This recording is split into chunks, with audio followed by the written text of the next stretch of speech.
Welcome to another episode of Whitetail Rendezvous, coming to you 6 days a week as we interview whitetail experts and hear their traditions and personal stories of the hunt. Learn more about the latest gear, discover proven tips, and the latest strategies so you can make your next hunt a success. Now, here's your host, Bruce Hutchin. This is Whitetail episode number 194. On today's show, you'll hear from Gary Moore of Key West, Florida. Just because he's down in the Keys doesn't mean he doesn't hunt. Yeah, Gary hunts 5 or 6 Midwestern states, and his favorite is his 360-acre lease in Kentucky. He'll tell you about hunting that lease, but he's also going to tell you about hard work, dedication, and perseverance that is making carbon skin products a go-to product for a lot of hunters. Remember to text 33444 Food Plot for your free ebook. Welcome to another episode of Whitetail Rendezvous. And folks, we're going to go all the way to Key West, Florida to connect with Gary Moore of Carbon Skin Products. You're going to enjoy the show today. Hey, Gary, welcome to the show. Thank you. Thank you very much, Bruce. So tell me how we got together here. That's kind of an interesting story. Who's your friends that told me that I need to, connect with you? Scott Fitzy, out of Illinois, is a good friend of mine. Hunted with him this past season there in Wisconsin, in Linden Station. Great guy. Outlaw Swamp, all those guys over there, just tremendous group of guys. So he was the one that actually hooked us up. And great. And he's one. Is he on your pro staff, or is he representing your product up there in the Midwest? Absolutely, yes. Scotty is a essential part of our pro staff. I mean, him and his guys have done just wonders for us, along with the rest of our pro staff. I mean, you need a good pro staff, and we do have one. We've been blessed with a very good pro staff, both women and men. So I'm very proud to have them on board. Carbon Skin. So shout out for Scott Fitzy there in Linden Station, and they have a crew, Outlaw Swamp, and they're just unbelievable people. I had the privilege of hanging with them 2 days before opener in Wisconsin last year. Just a great group of guys and gals and old guys like me and young guys. So, they're a heck of a people. So shout out to you, Scott Fitzy. So let's talk about your product and how it eliminates scent for whitetail hunters.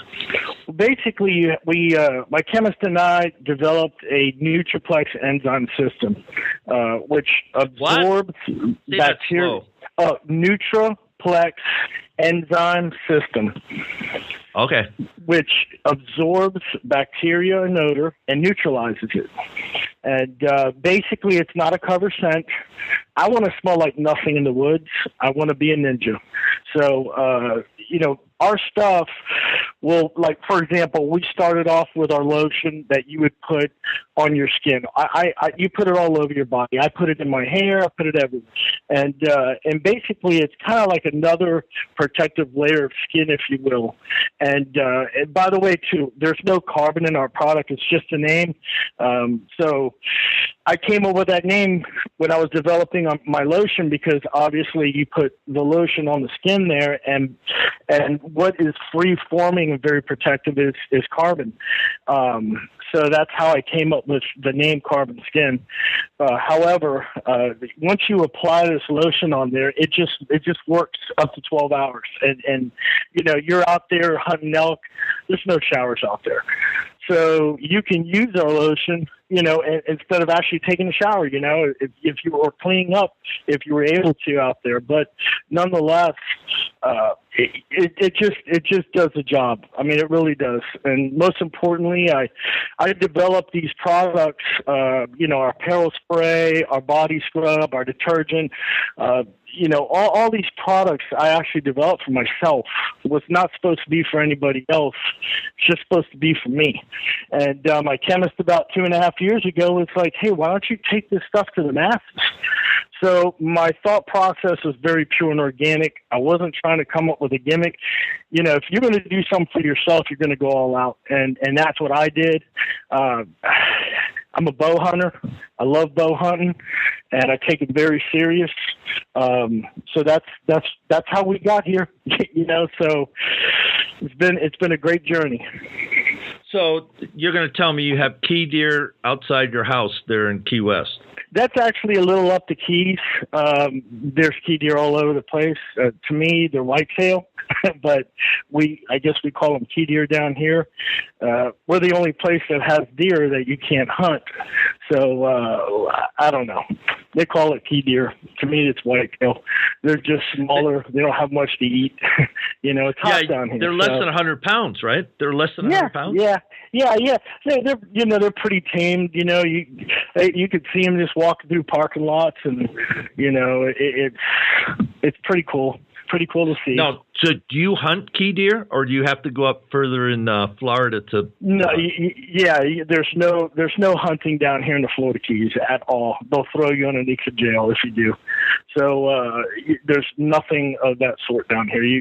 We leave. I hunt in Central Florida, Georgia, Kentucky, obviously with Outlaw Swamp there, and Wisconsin, and I've been invited so many places to go hunt. So it's just been great. But I hunt away from here. My honey hole's Kentucky. That's a place I love. So tell me about hunting Kentucky. I have not done it. It's on the list. Like everybody knows, we just got started 7 months ago with Whitetail Rendezvous, and like any business, our heads down, just like you. And we're going to talk about how to be successful in business a little bit later. But Kentucky's on my list. Tell me about hunting in Kentucky. Well, number one, I've just started hunting there about 3 years ago, and talking to some of the local people that have been hunting there for a long time, they tell you, stay out of the woods. Stay out of the woods. You want to hunt on the edge of your farm field, especially in early season.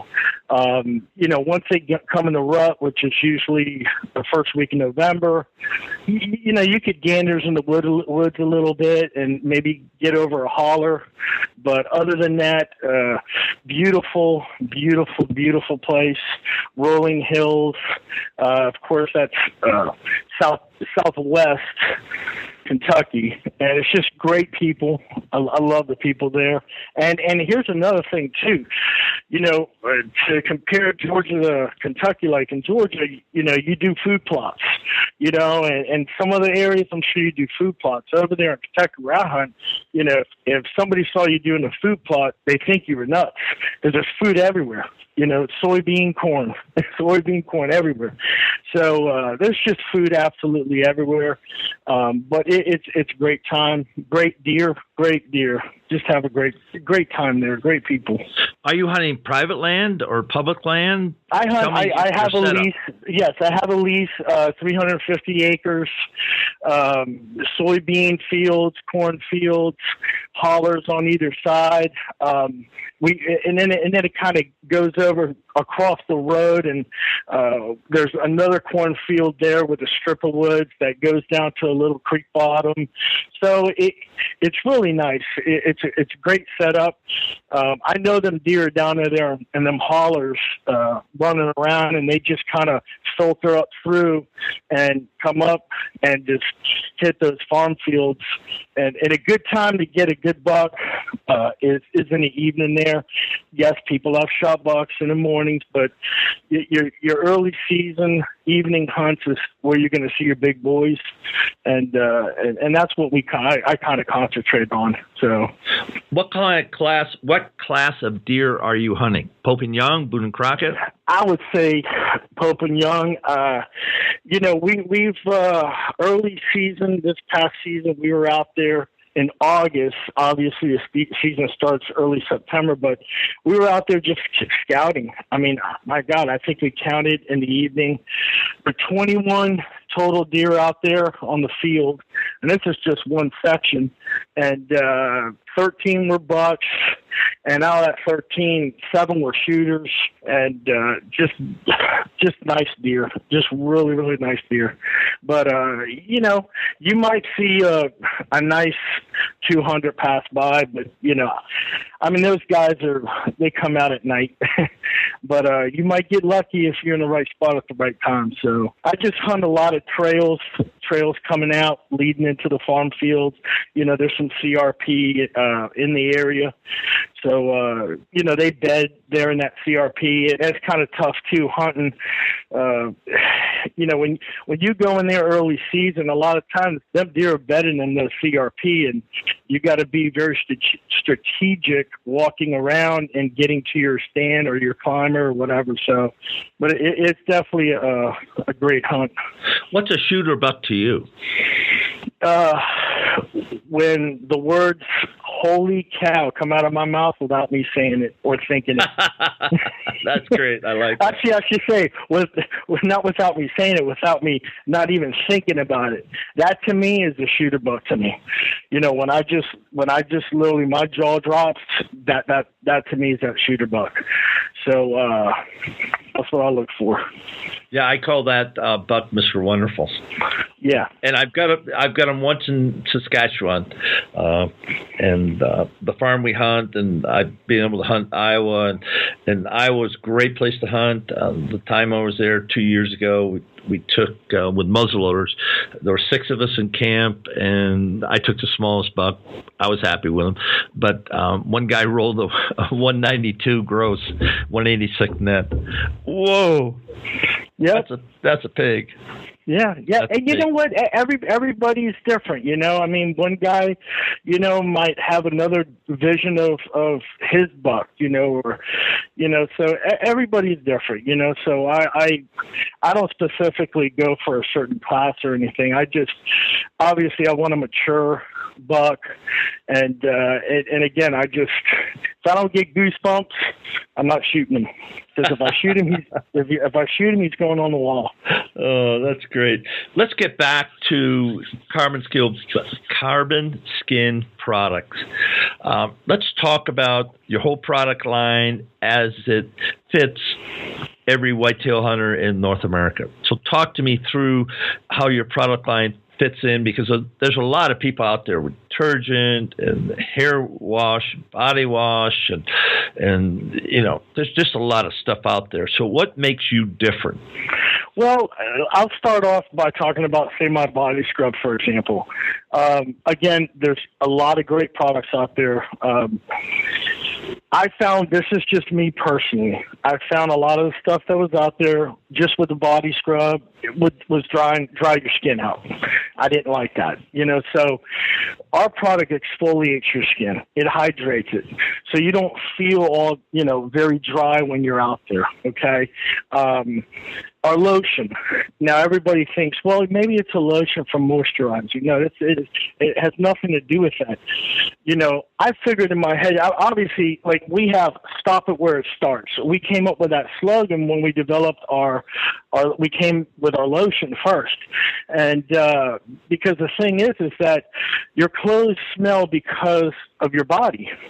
They don't just decide to smell all of a sudden. They smell because of, you know, the acids that acid breeds bacteria, and you sweat this out, you know, all your toxins, and basically you apply this lotion on your skin, like as I said earlier, and that to me, I think it's great because you basically stop it where it starts.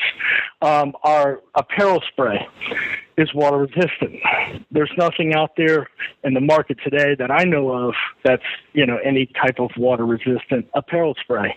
Our detergent, it's basically Nutriplex enzyme system, does the same whole song and dance, but it comes in a very small package. So you don't have this big bottle that you're toting around. So it's easier for storing, packaging, packing in, doing whatever you need to do.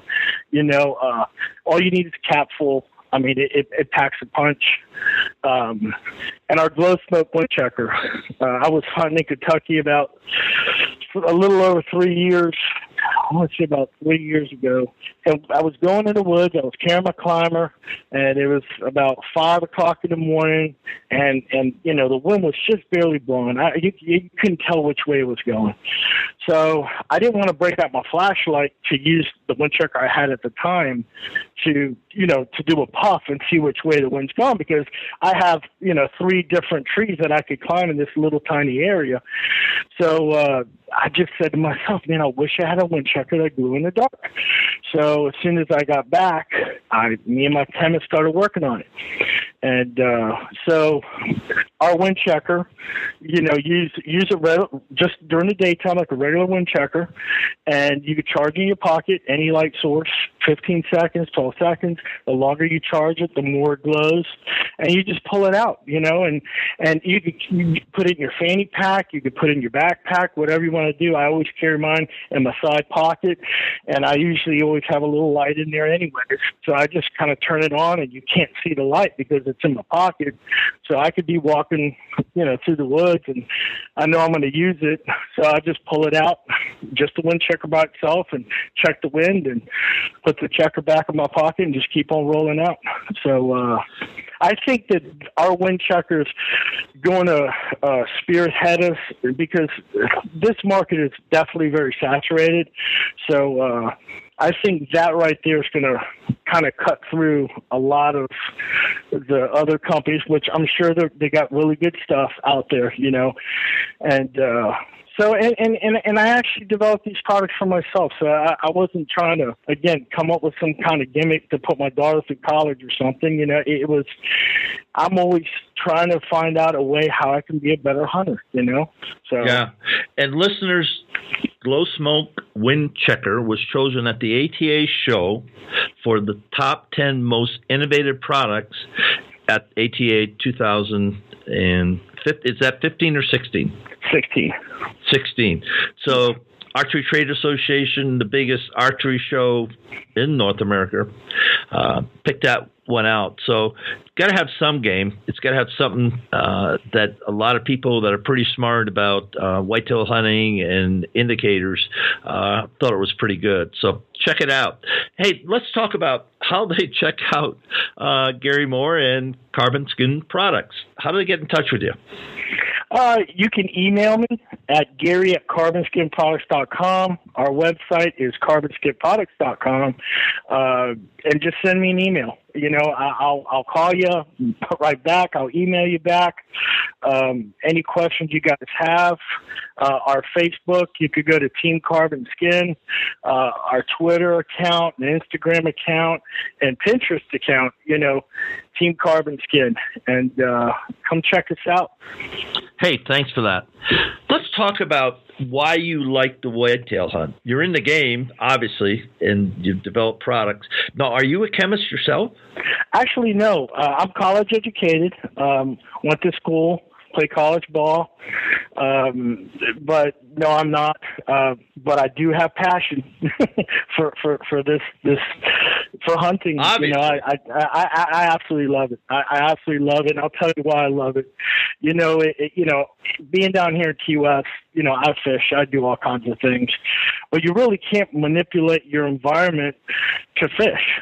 And hunting, you can go in and hinge cut. I mean, you can create something with your property for deer to come in and bed or, eat, travel through, so there's things that you can do to your environment to make you a better hunter as well. So, and it's just a challenge, it's you out thinking that animal. I love this animal, very majestic, beautiful deer, I think they're just incredible, and just to be able to, think about what a deer has to go through, chasing by coyotes or wolves or, and then you got hunters, so, I mean, these guys, they're smart, and it's almost like, this competition thing.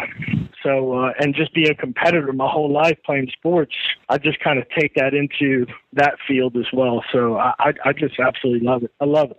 Staying right there, I asked you in the warm-up, 3 specific areas that you're passionate about or that's been, central to your success in life thus far.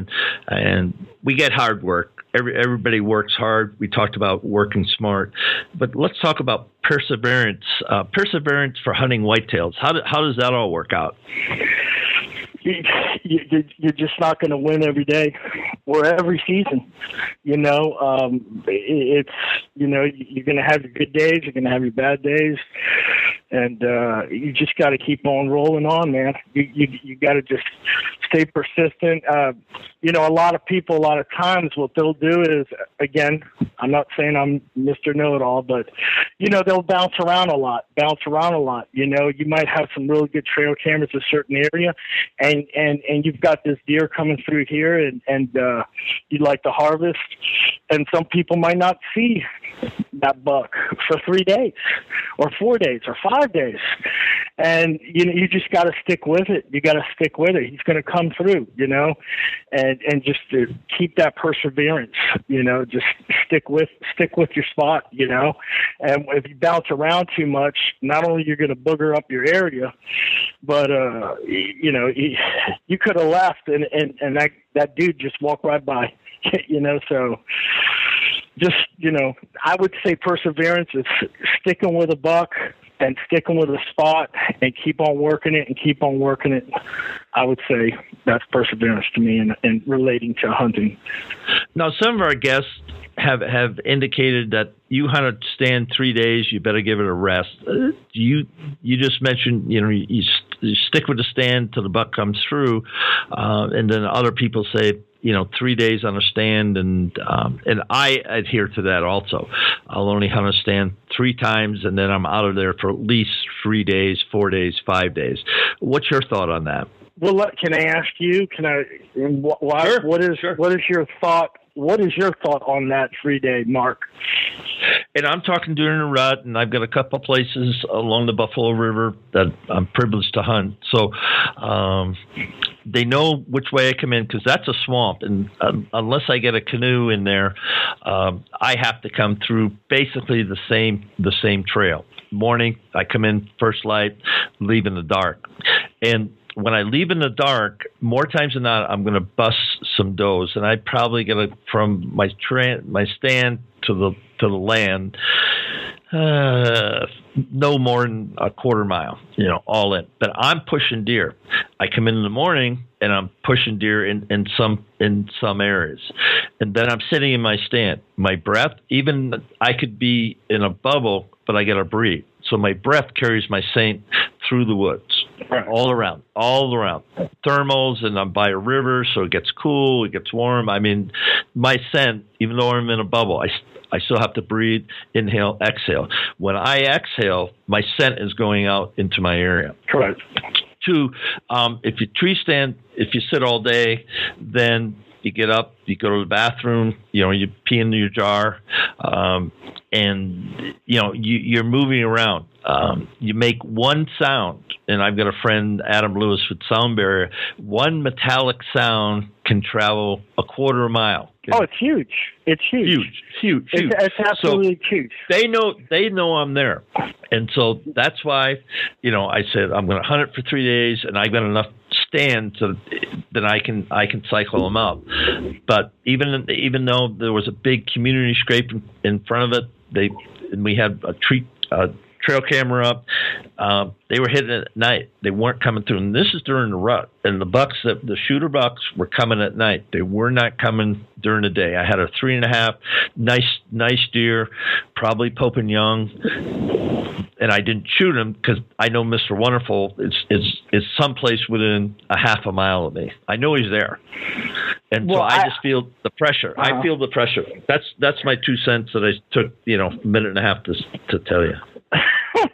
No, that's actually good, and again, I should have specified. I was actually just kind of thinking about my particular spot when I was talking, and yeah, in that case, going in, if you got one way in and one way out, you definitely, I feel you on that, and you're not 100% central. You're not. You do the best you can. My thing is how can I let that buck know that I'm not just 30 yards away, but maybe I'm 150 yards away? He's going to smell me, but maybe, they smell humans all the time, and especially at a farm, a working farm. So how can you just, squash that down where you are 30 yards away, but he smells you and he thinks you're about 150 yards away. What I do at my farm is I'll come in, if I got a particular stand, obviously, you got to play to win, but if I got a, prevailing wind, and I'm also talking early season, not during the rut, because during the rut, you got deer from you'll see deer that you've never even had on trail cameras, right. So the thing is that's kind of a whole different other kind of hunt. But, early season, I normally come in and I might have, 3 different ways of getting to that particular stand. And I will go in early August, and I'll rake trails out and get rid of leaves and sticks and just be walking on dirt. I try to create a nice soft trail to that particular stand. And I do that with all, and I climb. I use my climber, so I shouldn't be saying stands, but that's what I use as my climber. And that's what I do, and you can only be as quiet as you can, and that's basically how I hunt, whether it's the right way to hunt or the wrong way to hunt, but that's how I do it. Yeah. And I really appreciate that because, I think long and hard, about the stands I hunt, and I just know that the best opportunity I have in that stand during a rut is the first time I set it. There's no question about it. And then it diminishes, and in 3 days it just diminishes. And I don't care which way the wind's coming. It doesn't matter. It's a funnel. They're either going to swim across the river, or there's a huge bluff on my left. So yeah, they can get up there, but they have to sort of come through where I am because there's about how big's that pond across? It's a good 50 yards across. So they're squeezed right into this, and that's why we have that community scrape there, a traditional and a historic community scrape. I don't know how many years, but I mean, that's a historic community scrape. So everybody knows everybody else's business. So I'm trying to figure out, I could take a canoe in there. Okay. Do I want to do that in the fall? Probably not. I just, I'm 70 years old. I'm not going to do that. Right. So either I switch up my stand, which I thought about doing, but I'm just so enamored, and I know the big Mr. Wonderful's there, and we're talking, Boone and Crockett, Mr. Wonderful, and it's just hard, and I haven't figured it out yet. So hey, listeners, if you really can help this old guy, whitetailrendezvous@gmail.com, send me an email. And one thing too, again, this is just with me personally on my particular farm, but you think that big buck's way in the back. He's way down in that holler. He's back there. You'll be amazed that buck is probably bedded right at the front of the farm, right there, probably in a CRP, and you would never even know. You would never even know. Oh yeah. You mentioned like a scrape, hunting a scrape or hunting a nice rub line. What I do again on my farm, that buck left his mark. He knows everybody is going to see that he left his mark. I know that buck is going to J-hook. I know he's going to either try to get up on a little bit of a high ground. He's going to try to keep his eye. He might be 100 yards away. He might be 80, but he's going to walk all the way down. And he's going to, with that wind going right at him, and he's going to make sure there's nobody around at that scrape, and he's going to J-hook all the way around. Then he's going to come back and hit his rub and his scrape. And then how do you hunt that buck? Actually, how do you hunt that scrape or that rub line? You know, I'm still trying to figure that out myself. But you just got to try to find out when he makes that J, that hook, you know, and maybe set up on that hook. Not necessarily be right on top of your scrape or a rub line, if you will. You know, so I'm 60 yards away from the scrape. Okay. In that setup, and they will scent check all the time because I watch them go through the slash, the willows, whatever you want to call it, in the river bottom, in the swamp. I watch them all the time. I watch deer chasing, bucks chasing does. If it's really hot all day long, I've got stuff moving. I mean, and so it's interesting. But enough about me. And Gary, take a couple of minutes, 90 seconds, 120 seconds or so, and give shout outs to your pro staff, to your chemist. He must be one heck of a guy or a gal, your family, whatever. Oh, yes. Starting with my chemist, she's done an incredible job, Suzanne, and just worked with me and took a long time to develop. I'm just anal retentive. I just want the best of the best of the best that I can have out there. So it took quite a bit of time to develop all these products. And my gosh, it took us a year and a half just for our glow smoke wind checker, which thank God we got a patent pending on. But nonetheless, my pro staff, which is incredible. They're absolutely hands down incredible. Christy King has helped me out tremendously as well. She's been with me from the very beginning. Rick Roush, Meredith Roush, Donnie Yates helps me with my Facebook. Whitetail Snipers, Tony Bosnia, he's going to be coming on, running my pro staff. Greg Heisinger is going to be doing my sales. He was with Midwest Hunting and Fishing magazine. So I got a really great group of people, core people, because you're only as good as the people you surround yourself with. You can't do it all by yourself. So and my family, my kids, and most importantly, the man upstairs. So that's it, man. We just keep on. We're not going anywhere. We're here for a long time. So like I said in my bio, my dad always told me, baby, don't cry, don't get no milk. And we came in here 8 months ago kicking and screaming. So we're here to stay. Funny.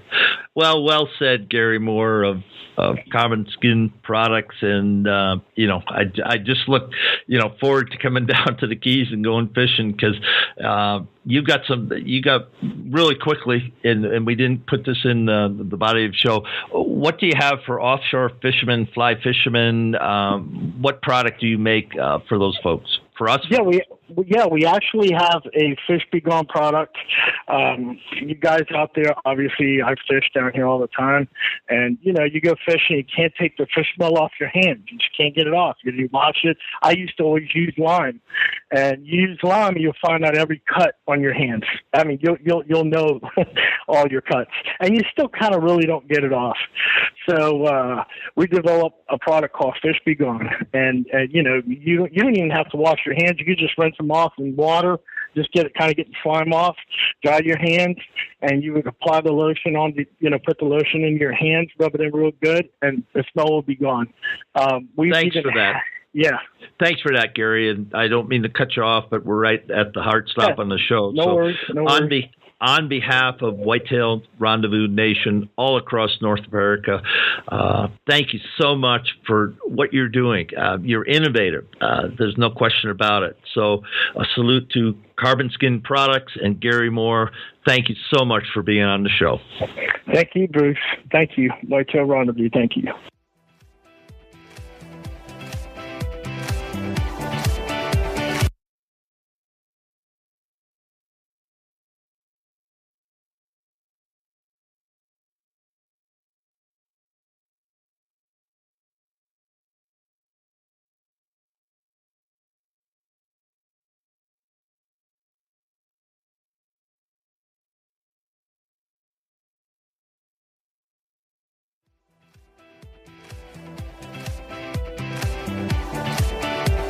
Thanks for joining us. Be sure to tune in tomorrow for another episode of Whitetail Rendezvous, where you can listen and learn from the experts so you can be more successful on your next hunt.